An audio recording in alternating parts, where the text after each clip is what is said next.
Well, hey there. I'm Katherine Dixon, and today we're going to do things a little differently in our training.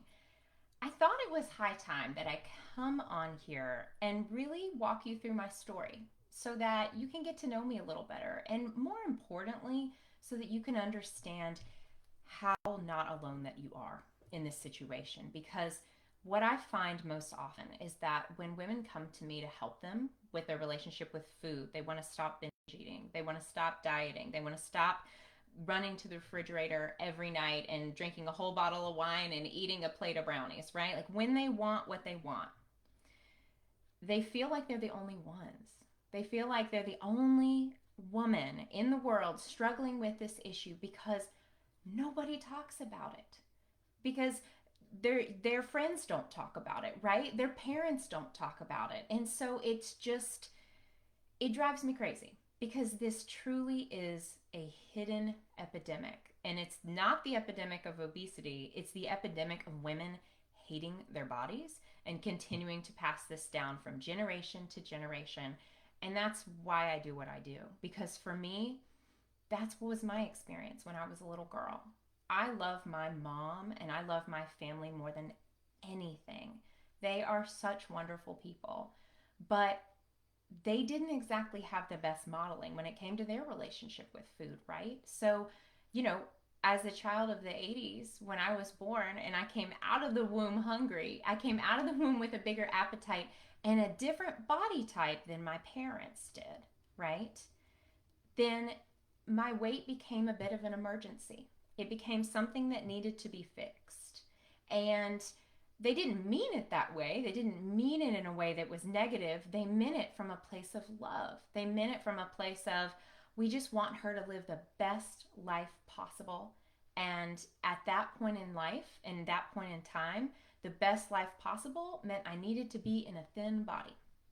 So maybe that's something that you experienced too. Maybe that's something that happened in your culture or with your parents or your family. There was somebody in your life where, whether directly or indirectly, you got the message that there was something wrong with you, that your appetite was too much, that you were too big, and that you needed to fit in a smaller size in a smaller box.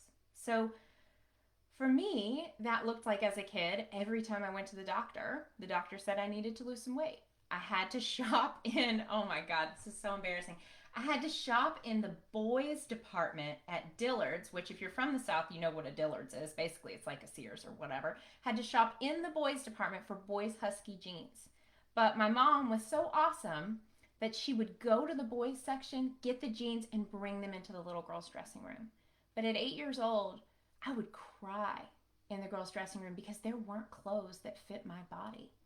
My mom had to have custom clothes made for me because at that time, there weren't as many heavy kids as there are now, right? So, all my life, I got the message that I needed to be thinner. All my friends were thin for the most part.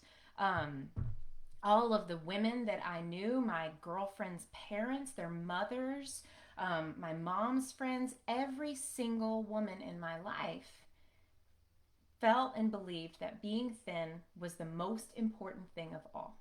So I grew up in a mid-sized town in the South, down in Louisiana, and at the time, it was still pretty backwards, right? Women were supposed to, have a bunch of kiddos. They were supposed to, be the wife and the mom and take care of the house and do all of those domestic things, right? There was really your highest and best use. So it was really important that you be thin and you be really pretty so you can hook a nice quality man who makes good money and sets you up for life, and then you have the babies and you do the things. And that was really kind of what a lot of people that I knew did, right? So I was always different. Always, that was not something that was my highest and best use, I thought, at that time. So I always felt a little separate, right? So taking that and bringing that into later years of my life, what that did for me is that just kind of shaped the way I felt about my own body. It shaped the way I felt about my weight. And going into my teenage years and adult years, I had the message and the rule that being overweight is bad, that there are good foods and there are bad foods, right? And that it was really important that I was, thin and I was only worthy if I was. But that wasn't my body. That wasn't the way things happened. So my self-worth was terrible, right? Because I always felt like I was never measuring up and never living up to the standard that I thought was the ideal. Can you relate? Right? It's hard. It's not fun and it's not fair. And we've come a long way since then, the 35 years, we've come a long way, but there's still a long way yet to go with this. And so that's why I really get so vocal about how moms parent their kids, right? It's not about what you do, it's not about what you say, it's what they see. Right? Because we can say all the right things, even we can, you do everything that we want to do, but if your child sees a mother who hates her own body, that's what she sees, right? So that's really kind of a big mission behind why I do what I do, because that matters just as much as the lip service, right? It matters just as much as loving your daughter and empowering her. She needs to see you doing it too, right? So for me, as I got older, some kind of big things happened in my life, right? I was dealing with a lot as a teenager and didn't really know how to manage my emotions. And so I started turning to food, because food was always a comfort. When I was a little girl, I would sneak food from the pantry because I started going on diets when I was 8 years old. I remember, I think my first diet was probably Sugar Busters, right? God, what a crock that was. I did Weight Watchers, I did Ideal Protein, I did different kids weight loss programs. I did all sorts of stuff. I was on all sorts of stuff. It was pretty constant, right? But my mom would do them with me because she was also on a diet. So the thing is that as I was, a little kid, I would sneak food. It didn't really, it was a thing, but it wasn't ever this just completely out of control, off the rails thing. But when I got into high school, and I started not knowing how to handle myself and handle my emotions or anything like that, it got bigger. It got more out of control. And at that point, when I was 16, I would say, I started binging big time. I mean, binging so much that I would black out sometimes from my body just could not handle the volume of food that I was having and could not handle the amount of sugar I had. When I got a car, I would go buy whole cookie cakes, eat the whole thing and hide it under my bed, right? Or, go get fast food on the way home before having dinner with my family. And I gained about 100 pounds in 6 months. It was a lot. It was a lot. And my family was scared to death. They didn't know what to do. They had they didn't know what to say. They didn't know what to do. I was the only one in my immediate family that was even overweight, much less, creeping up to 250, 300 pounds, right? So my senior year of high school, my doctor told my mom that I needed to go to fat camp.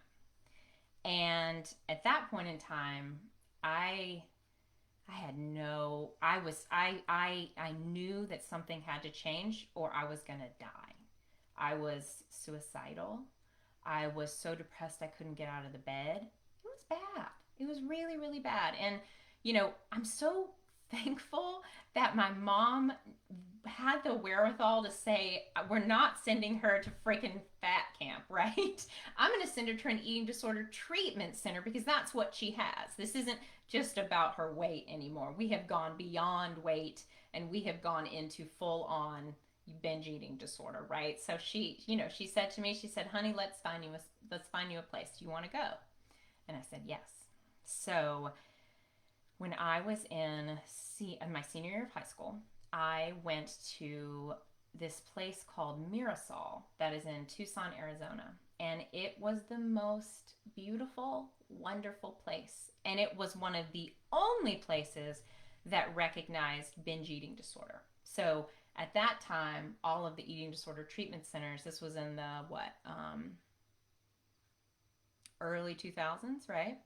So at that time, there were so few that recognized it. Most eating disorder treatment centers um, they only really accepted people with anorexia and bulimia, and a lot of them were not really inpatient unless you needed to have a feeding tube or something. There was a lot of outpatient stuff, and I knew that I needed to get out of my situation and I needed to go live in a bubble for a while, and that's what I did. And I ended up living with this group of women who were of all walks of life and had all different types of eating disorders and stayed there for about 75 days. And it was completely life changing. It is what introduced me to personal growth. It is what, helped me kind of give me any sort of exposure into any of the things that I do now. But I was still too young to really receive it. So I got back, and all of my friends were, had already applied to college. They had done all these things, and I was just trying to survive. I was just trying to kind of keep going, keep my head above the water. I wasn't even thinking about school or anything like that or what I was going to do with my life. My God, I was drowning and couldn't stop binging. So I got back and things were okay for a while.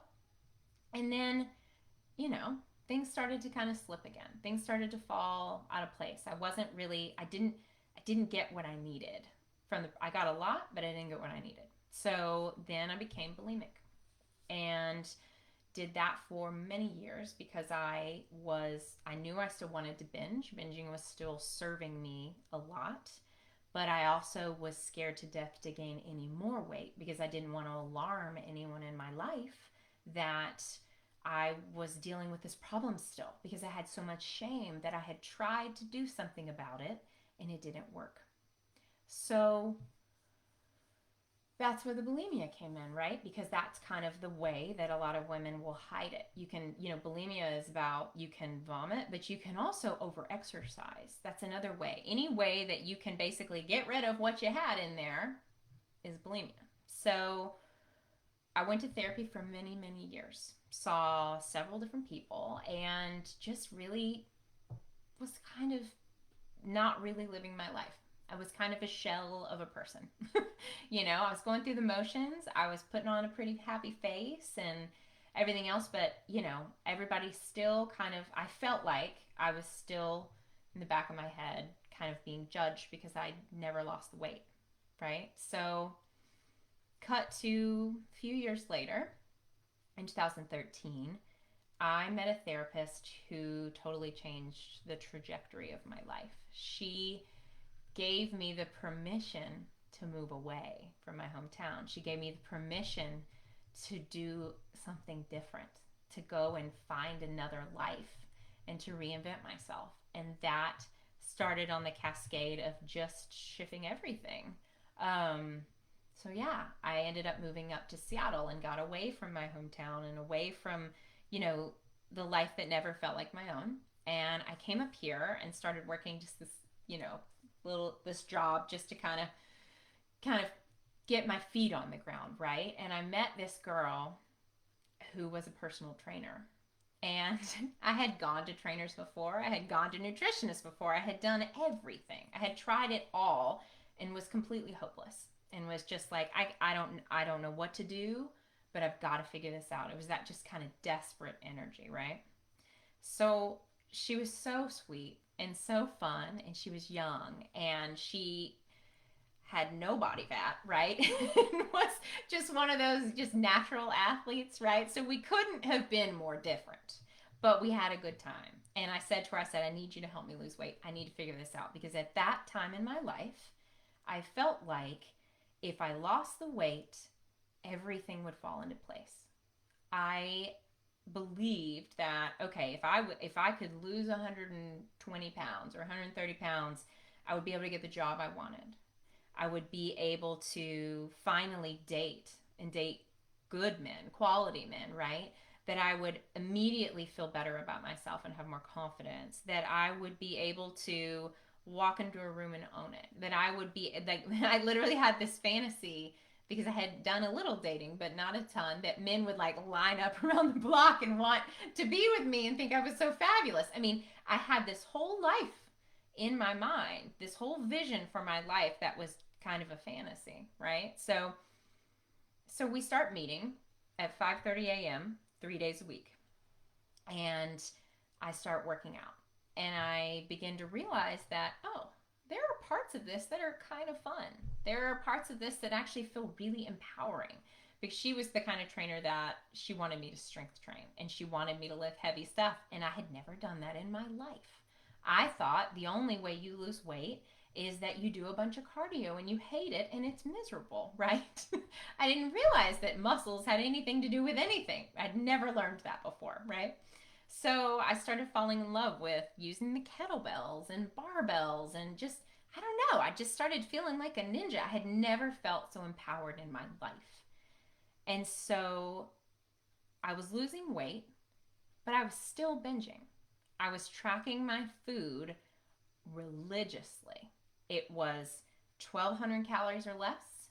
It was 120 carbs or less. It was 100 grams of protein or less, right? And or more. And it was so hyper focused and hyper regimented that I had gotten myself into a position where I was really living hardcore in the all or nothing.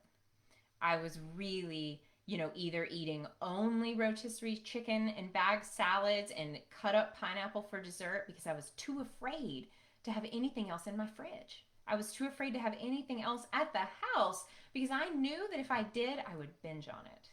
So I was so hyper focused and so hyper regimented that it kind of swung me in the other direction, right? I was losing weight and I was really excited about that part. But on the weeks when I didn't lose weight, because I went out to dinner, I had one cocktail, right? I did have a binge that weekend and I would stay at the same weight or I'd gain a pound, God forbid. I would sit and I would cry at the gym with her because I felt like a total failure. And that damn scale ran my life. I would weigh myself multiple times a day and I would change my plans for the weekend based on when I was going to see her and when our weigh-ins were going to be. I wouldn't drink water or eat anything before the weigh-in and would intentionally wear light clothes to see if that would help knock a little weight off, right? The scale was the boss. And going to the grocery store was really stressful. At that time, I remember I would walk through the store and I would avoid all of the middle aisles, except maybe the salad dressing aisle. I would avoid all of the middle aisles as best as possible so that I didn't have to come into contact with anything that would feel like a trigger food or a binge food. I had very strict rules that I would only operate in the perimeter of the grocery store because the perimeter was safe in my mind. It was, I can buy a chicken, I can buy a salad, and I can buy some pineapple, and I can buy Diet Coke. And that was all I was able to buy. Those were the rules. That was it, right? So I did lose the weight. I did lose 130 pounds. I got there. I got to my goal. And I had fun with the working out part, but the food part was still a mess. So all of the things that I thought would happen, all of the ways in which I thought life would totally fall into line, some of them did. Some of them were really great in the beginning, right? So I did enjoy the compliments until eventually I started going, well, was I that bad before? I started thinking in the back of my mind, well, Jesus, what did they think about me then, right? It was like riding this high and low of a roller coaster of self-worth, right? Based on what everyone else was saying and thinking about me. So that was kind of a lot, and that was a bit of an emotional head trip, but there were times when it was fun. It was fun to get the compliments. It was fun to go shopping and be able to buy wherever I wanted to buy. That all felt really good.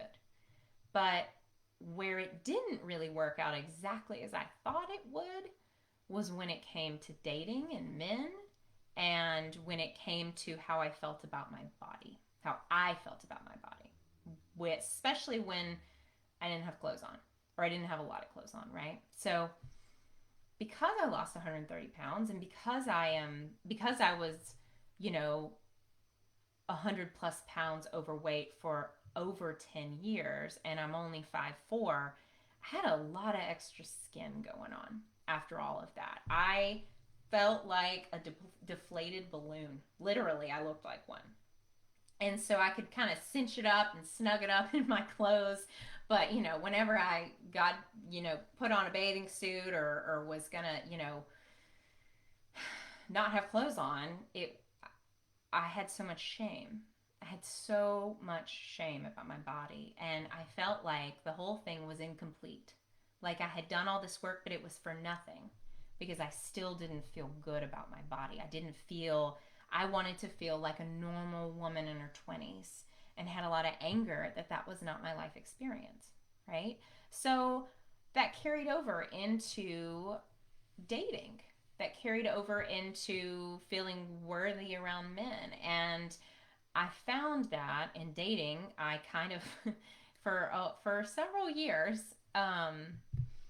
it was like the middle school girl in me or the high school girl in me was kind of running the show rather than the adult woman. I felt like I had, because I had not dated a lot and not let myself date, that I didn't have a clue who I was, right? I was just trying to be who they wanted me to be because I was so desperate for love.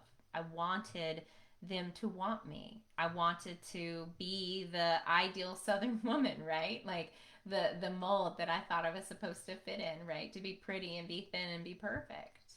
And that wasn't working out so well.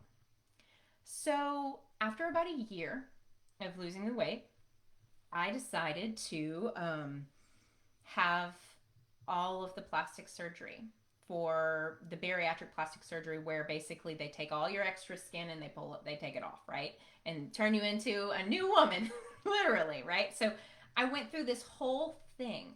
This I had two different surgeries basically, where I had, like basically they pull your stomach down and they pull your butt up and they cinch everything back together and basically tie a scar around you that looks like a belt. I did my arms, I did my legs, I did all the things, right? And then I felt like I was complete. I felt like everything was perfect, right? I was the perfect body. I had the perfect everything except those pesky scars, right? Except those scars. Oh, and then, except like in my mind, I was still feeling like the girl that was 300 pounds versus the girl that was 135 pounds, right?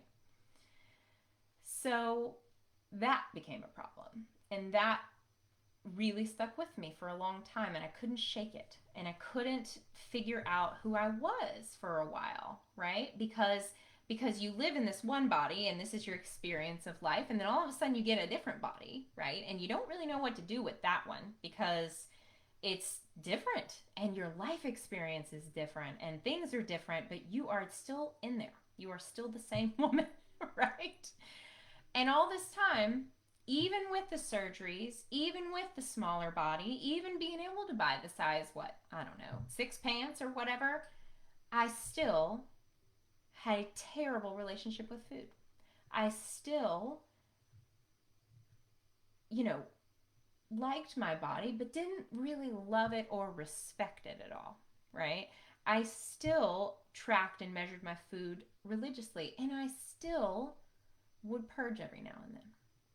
So, and I still thought about food 80% of the day, maybe 70 on a good day, right? So I was still living in this smaller body. I was getting some of the things that I wanted. I was doing a little more dating, and I had chosen a new career path, but it still wasn't everything, right? It still wasn't everything, which was really disappointing. Really, really disappointing because I thought it would look differently, right? I thought things would be different. And then after the surgery, I started having all of these physical symptoms.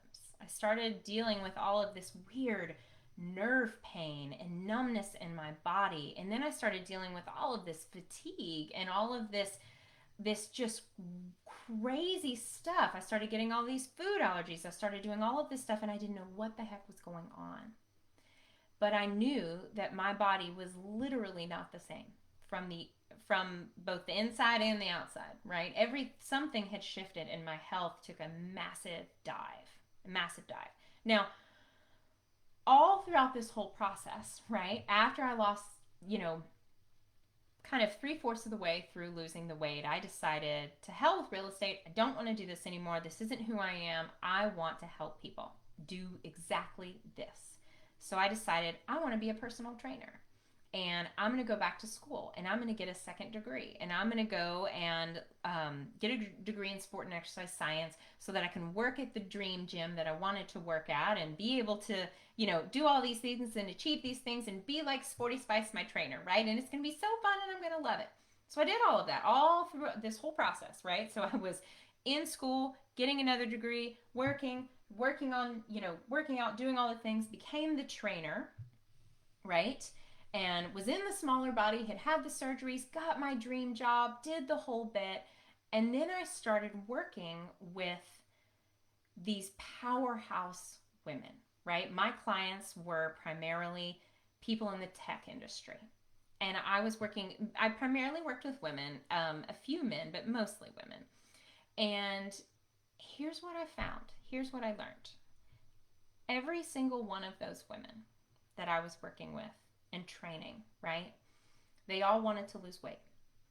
They all were unhappy in some place in their life, whether it was their job and feeling completely overworked and super stressed, unhappy in their relationship with their partner, upset about something going on with their kids, and they all hated their body. They all constantly wanted to, the whole goal was to get smaller, right? Some wanted to feel better, but for the most part, everybody wanted to lose weight, right? So the gym where I worked at had a diet program there that was pretty well known, and that it was really restrictive and really hard for a lot of people, and would kind of could it was it's not the way I choose to do things now, right? And it was restrictive because it's a diet, right? And the thing about it is that these women were going crazy.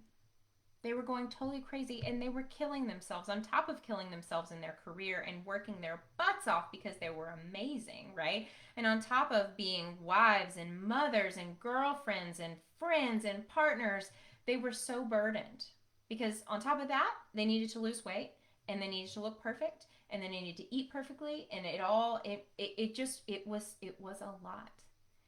And what I realized is that what those women needed more than anything else was for someone to help them work on their relationship with themselves, with food, how they relate to food, how they relate to their bodies, and help them understand and teach them about what food freedom really means, right? So I knew that in the back of my mind, all while I, at that time, had started working on my own relationship with food. I started, realizing that hyper focusing on what I was eating and tracking every single thing that I put in my mouth, even if it was a peppermint, right? Like, was not helping me anymore and was making me crazy. So, and I was struggling in my health, right? All while I was doing the training. And just very quickly realizing that this is not the life that I wanted. This is not the life that I came here for. This is not the life I thought I would be living. You with me? So I started reading certain different books. I discovered a woman named Janine Roth, who is just like the best. Absolutely. She's a pioneer in this field. I read everything that she wrote, and she wrote a lot. I started seeing a therapist, and I just told her, I said, I've got to figure this out. I've got to stop binging. I've got to make peace with food in my body. My body feels terrible all the time. I'm unwell. I've got to do this. Enough. Like, life is too short. I'm sick of it. I've gotten everything that I thought I wanted. Why is it not working? Right? I was achieving all the things, and I wasn't feeling fulfilled at all. Right? So at the same time that I was experiencing working with these other women who needed exactly what I needed at the same time, right? I started using what I was learning with my clients. I started talking to them more about other pieces of the puzzle. I started helping them look at their life more holistically, or as holistically as I could as a trainer, right? Because, there are some ethical rules and restrictions about what you can and cannot talk about with your clients and how much nutrition advice you can really give and all of those things. And I said, you know what? I don't want to be limited anymore. I want to be able to talk about whatever I want to talk about. So I then said, okay, I'm going to become a health coach. I'm going to go and get a certification and become an integrative nutrition coach so that I can talk about nutrition legally, right? So that was kind of the next phase of the journey.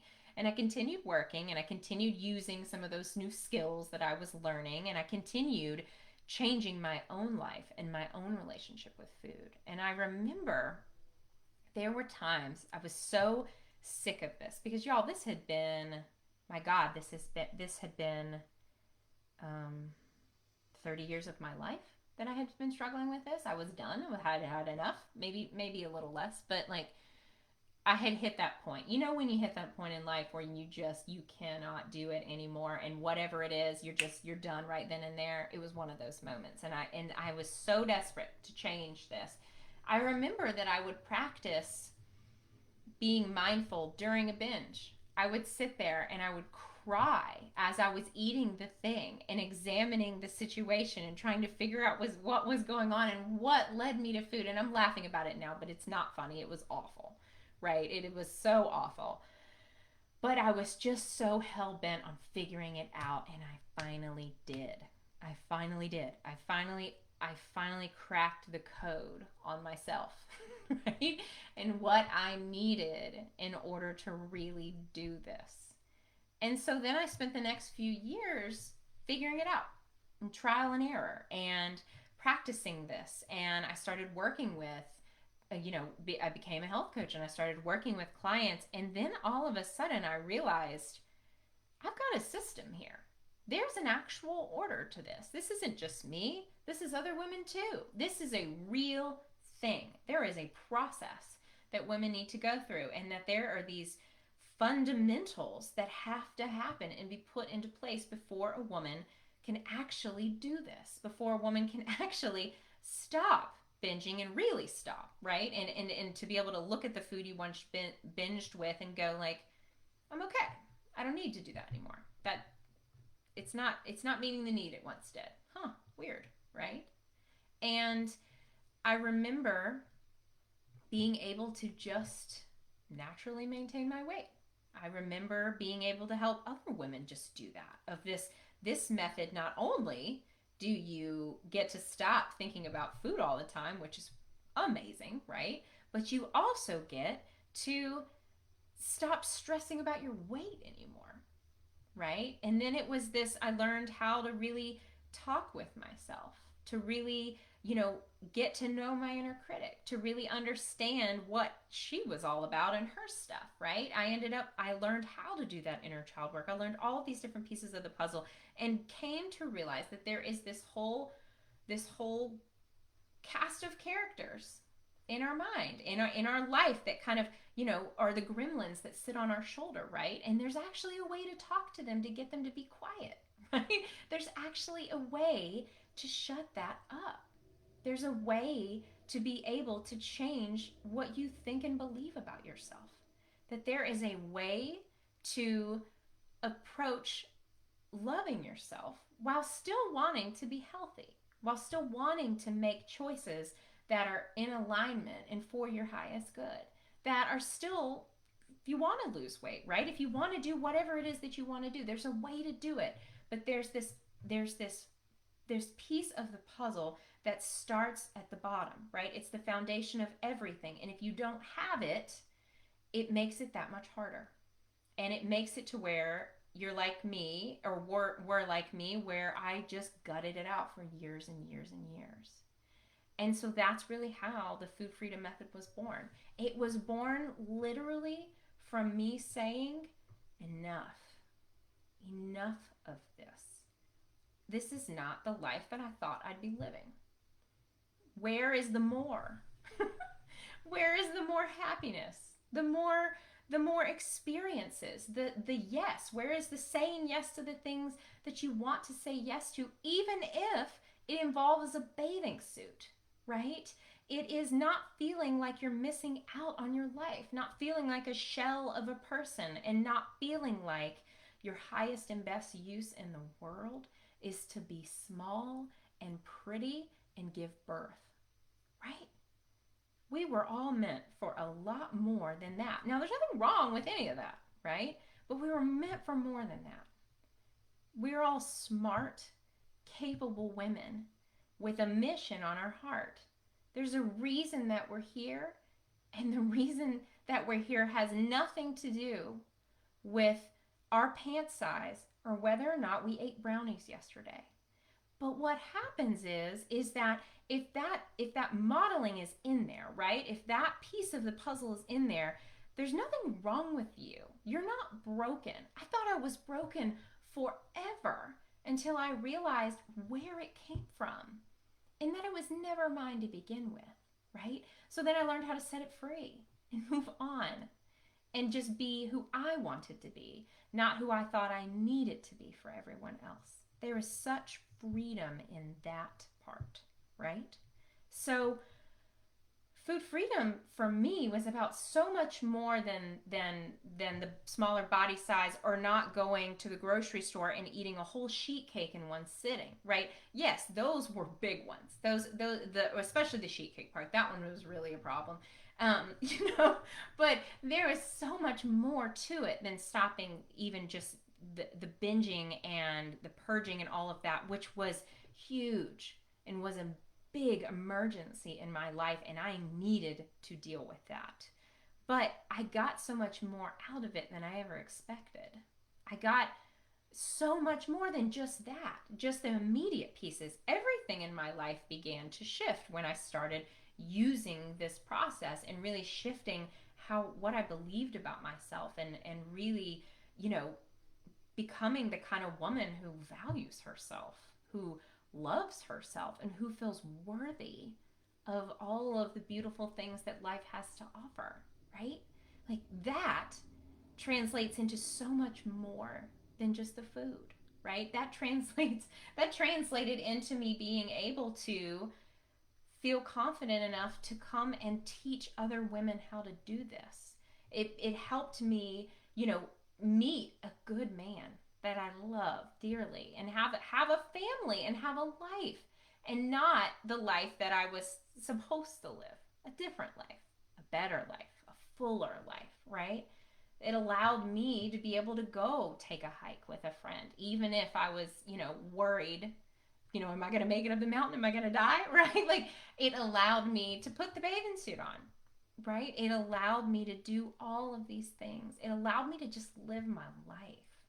It allowed me to have, you know, 70% of my brain space back, if not more than that, to focus on helping other people, to focus on experiencing my life more fully than thinking about what am I going to eat, when am I going to eat, can I eat this, should I eat that, blah, blah, blah, oh my gosh, my belly, my this, my that, my that, right? Like, you know, all day, constant, every time you pass a mirror, every time you are in front of any sort of food that might be a trigger for you. Every time you go somewhere and you're supposed to buy something and you're at war with yourself at the checkout as you're staring at, especially, you know, somewhere like Starbucks, right? Where you're staring at all the treats and the goodies and the shit, right? And you're going, can I have it? Can I not? Oh my God. And there's such a push and pull and it's exhausting. Or if you're sitting at happy hour with your girlfriends and there's a plate of nachos in front of you, and instead of sitting there and enjoying the nachos, or enjoying the conversation and like just being in the moment, you're sitting there and you're staring at the freaking nachos and you can't stop thinking about it and you wish everybody would just get up and go to the bathroom so you could eat them all and be done with it and quiet it and shut it up, right?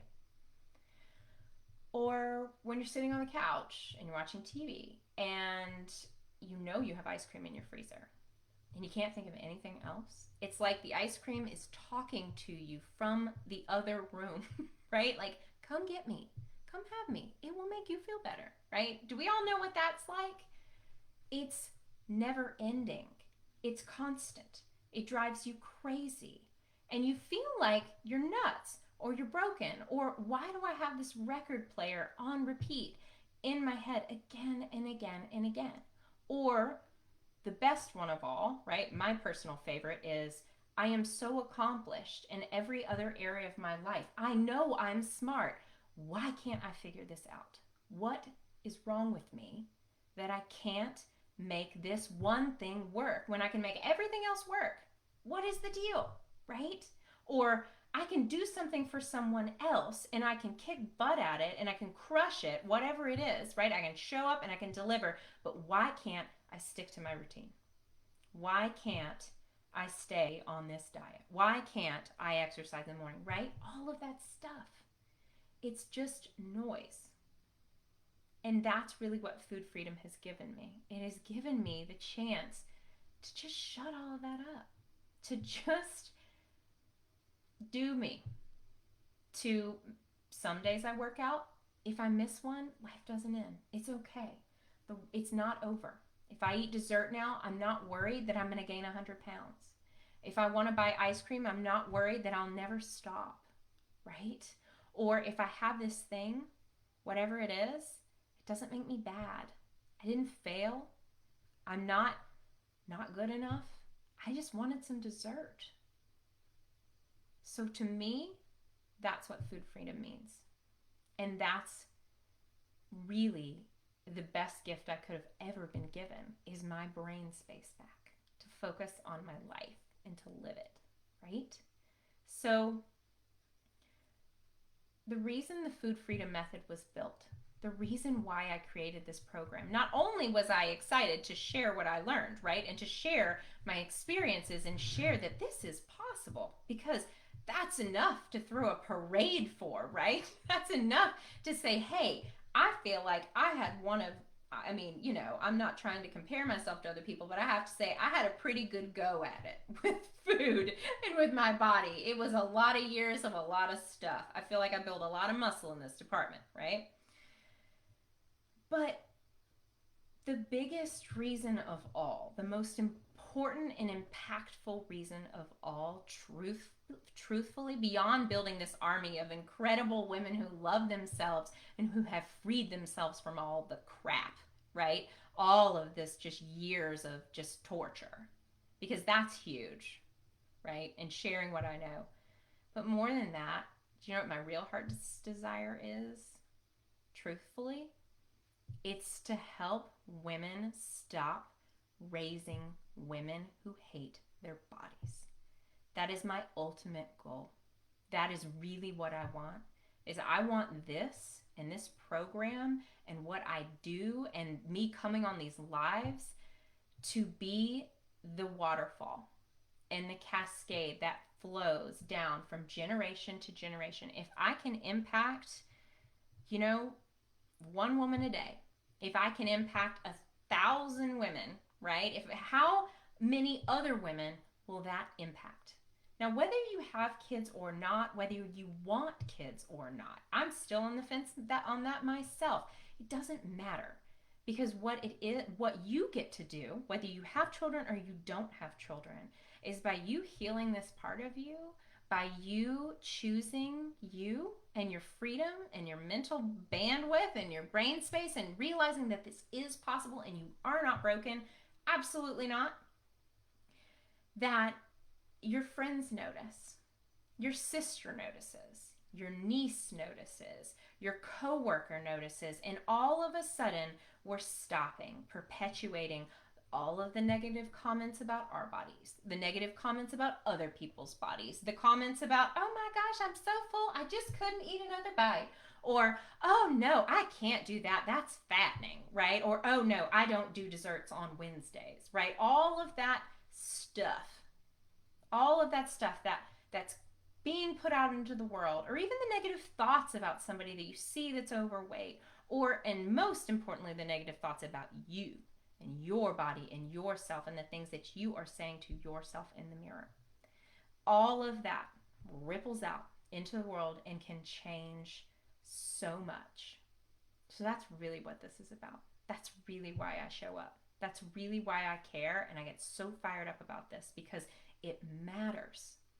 It's not just about what we say. It's about what people see, and even more than that, it's about what people feel. There is a groundedness and a presence that you can have when you just feel good about you, when you feel at home in your body and you feel okay.